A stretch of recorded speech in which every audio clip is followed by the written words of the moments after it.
It's time for the Larry H. Miller Utah Summer Games at Southern Utah University in Cedar City. Register today to participate in the 40th anniversary season of a Utah sports tradition at utahsummergames.org. Participate in over 50 sports around the state. Then plan to join the opening ceremonies Friday, June 5th, presented by State Bank of Southern Utah. Register today to participate in the 40th anniversary season of the Larry H. Miller Utah Summer Games. Do you love the Tabernacle Choir? This year, the choir's music is everywhere you are. Listen to your favorite choir songs and music and the spoken word anytime you want on Alexa by simply enabling the skill. Alexa, play music in the spoken word. Now playing music in the spoken word. You can also download the Tabernacle Choir app, subscribe to the choir on YouTube, listen on Spotify, and have access to all their wonderful music. Happy listening. Question of the morning. Can the Mammoth do it? Can they win Game 6 tonight and force a Game 7 Sunday? Or lose tonight and it's all over? Can they get one more win and force one more game? What confidence level do you have? What do you think their chances are? And Ricky says 92% if Cooley can slap shot the puck around the Knights. See, where's number 92? So there you go. It's all numerology, PK. Does he? I couldn't name you any numbers. How do you recognize guys? Can you tell body types? Well, yeah, body types, yeah. Keller's an easy one for me to pick out. He's just smaller. Yeah, obviously. He also has a distinctive way of carrying himself. He always seems like he's about to do something. It's like this is an edgy guy waiting to explode. I was thinking about this with the Jazz, too. I literally don't know any number on any player. I could not tell you what Markkanen's number is for the life of me. I would just be guessing. In basketball, I never know. In hockey, I do a few of them. I don't know all of them. I mean, you got to memorize. It's a bigger roster, you know. I can't recall any of them. And it bugs me to watch the Yankees and the USC Trojans. Put the freaking names on the back so I know who they are. I agree. It's not that hard. And also, put numbers that really pop if you're going to do it. The numbers that kind of blend in with the jersey, useless. What are you doing? Have some contrast. Sergachev's 98. A few of them jump out. That's the ultimate goal of my life. Have some contrast.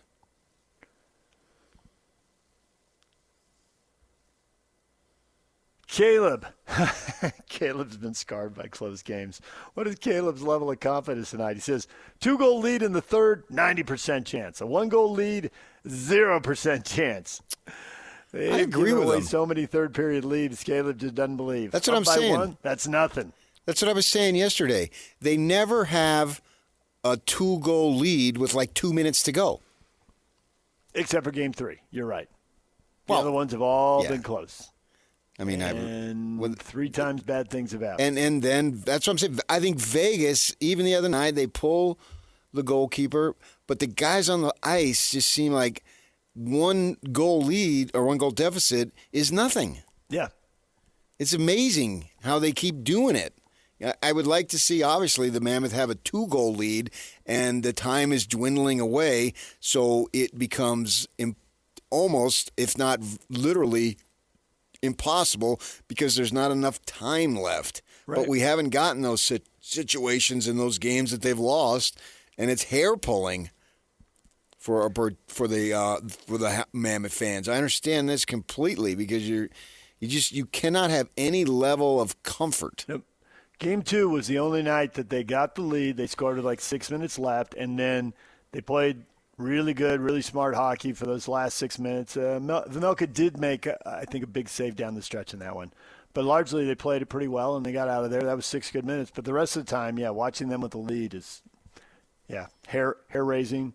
The blood pressure goes up, all those things. The nervous sweats, flop sweat. Yes, and it's actually become a feeling that came to fruition because Vegas gets the score. Yeah, right.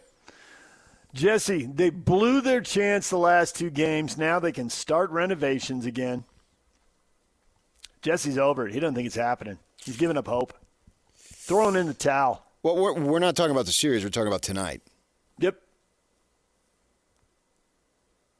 So let's see what they can do tonight. I did have someone tell me the other day, wait, renovations? That's what they did last summer. I'm like, yeah, it's 3 summers. So that was the lower bowl. Now they're doing half of the upper bowl, and then the other half of the upper bowl in year 3. Well, I drive on the west side of that arena every morning. The garage and back, you see that. That's been ongoing forever. Yep. Yeah, they used to have surface parking down in a pit down there by the security entrance, and now they're just building that garage straight up in the air over it. Claiming the airspace. Ken, I'm just waiting for football. He's also given up. It's over. On to college football for Ken. Nothing to see here. I want tonight. I'm talking about tonight. If you want to talk about the series, I can buy that logic. But I'm talking about winning a game tonight because certainly I think if they get an opportunity to play Game 7, even if lost, it's valuable experience. Yep. This is a situation, obviously, in town, but together as a team, you can argue, it's just a starting point here. And if you could take a team to the limit that can do nothing, even in a loss, but help you because it's a constant, maybe not a constant, but in this case, it's still a rebuild. I think in the college, it's a constant rebuild. You could argue at the pro level, you are in a situation to win right now, and it's like Oklahoma City is not in a rebuild. It's not in a constant build. No, you're constantly trying to improve your team, but in college you're going to lose at least a quarter, and now with these new rules, right. It seems like really you're going to lose at least a third of your team and maybe half. So you're always building. Right. Oklahoma City doesn't need a Game 7 experience. They've already been there, done that, and their whole thing is to win 16 games in the postseason, and they've got 12 more to get there. But for the Mammoth, they're not in that position, so they're not in a rebuild, but they're in a build and an improvement stage. And this is something that every time the rest of the season, whether it's 2 more games, whether it should be and things break their way, and it's the next series, every time they take the ice, it's a valuable experience for them on the progression ladder. Everything's a first. It's been that way for 5 games, and you're right. This is the first elimination game. Next one could be the first Game 7, and if they find their way back and win the series, then they get to the second round and they feel what that's like for the first right. time. So that's and presumably they're going to have to do all these things. There'll be more elimination games. There'll be more Game 7s. There'll be second round series. And the sooner you find out what they're like, maybe the better you can handle them. That'd be the hope. And the better management can evaluate guys in pressure situations. Absolutely. And so they can figure out other things there. The job literally is never done. And so with this in mind, see that what they have, I don't see anything that you look at and say, oh, man, that was a waste from here on out.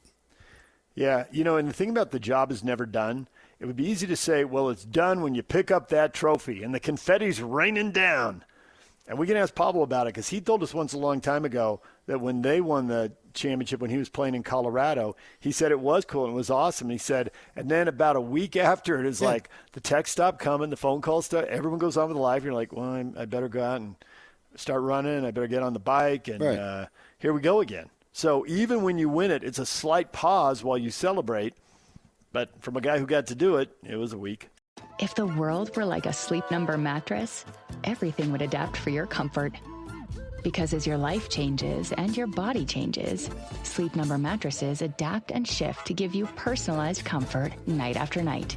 And now everything's on sale during our Memorial Day event. Save up to $1,200 on mattresses for a limited time. To experience a whole new world of comfort, visit a Sleep Number store or go to sleepnumber.com. Sleep Number, to a good life sleep. Order for Jennifer C. Is this my double shot, double cream, double froth, double pump, double whip, double sleeve? Yeah. Can you handle that much caffeine? Did you know Discover automatically doubles all the cash back you've earned at the end of your first year? Oh, really? That's great. Seriously, did you know Discover automatically doubles all the cash back you've earned at the end of your first year? Yeah, you just said that. Did you say I just said that? Yeah, I'm cutting you off. I can't have any more? Why not? You earn, we match. Discover Cashback Match.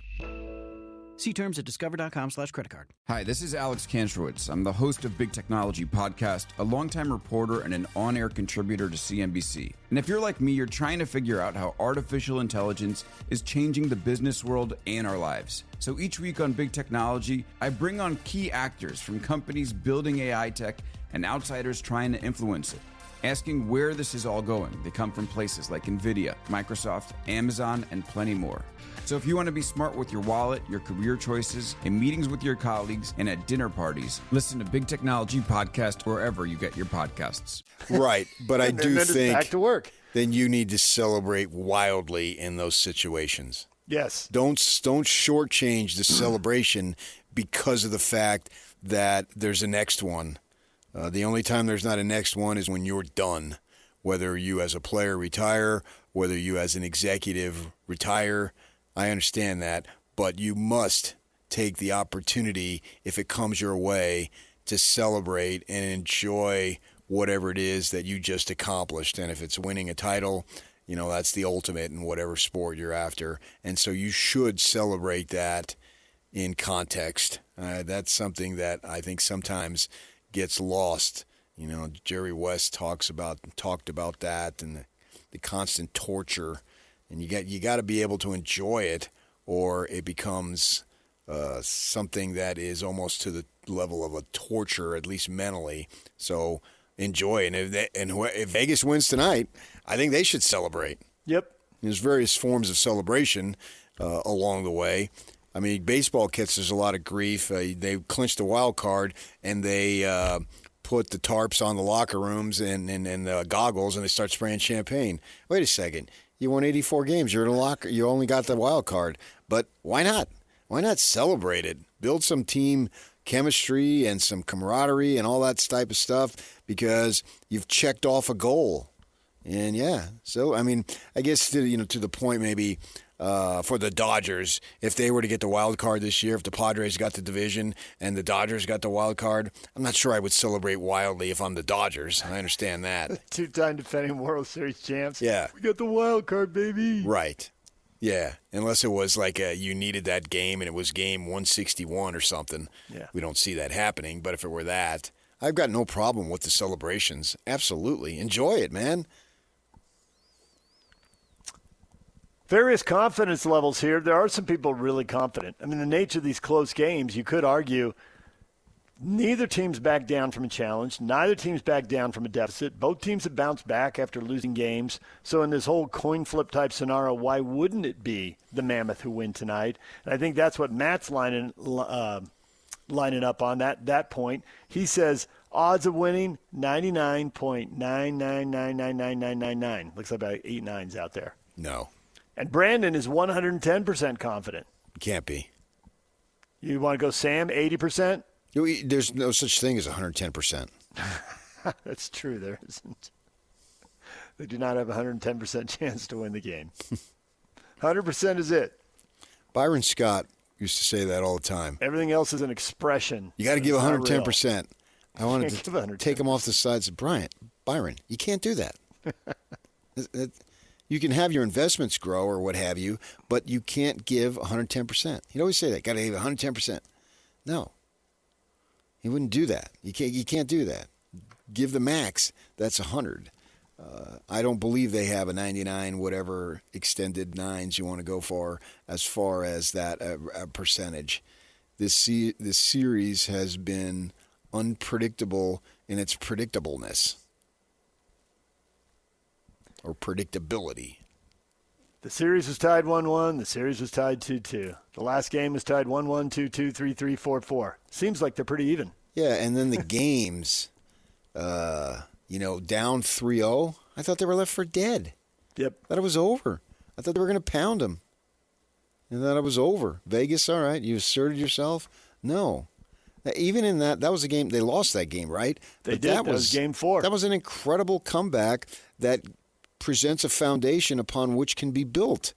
That's what I'm talking about. That you lost the game. Ultimately, the literal reason for playing it was not achieved, but still, where they are, that was valuable, and that was a foundational piece that a lot of stuff can be drawn upon from. Absolutely, man. So in the big picture, it's something that you can gain. And you lost the game, and so, it doesn't have the same feel, but the fact that they had to do all the things that they needed to do, that should provide all sorts of confidence. I mean, you hear it in the Bear in Tourney's conversation or his post-game comments. He seems to be very positive about what he's saying. We're happy with the way we played. He said that the other night, and I think there's a lot of truth to what he's saying. I don't think he's trying to send a message completely. I mean, he probably is to a degree, but I think he's got a foundation for what he's saying, because even in these losses, there has been a lot of positive. You can't ignore it. You don't want to just say moral victory. We understand that. No, any athlete, any coach at any level, the second they say it's a moral victory, you're going to just get lambasted. You can't do that. We understand. Even if you want to do that, you can't do that. But you can draw positives from defeat.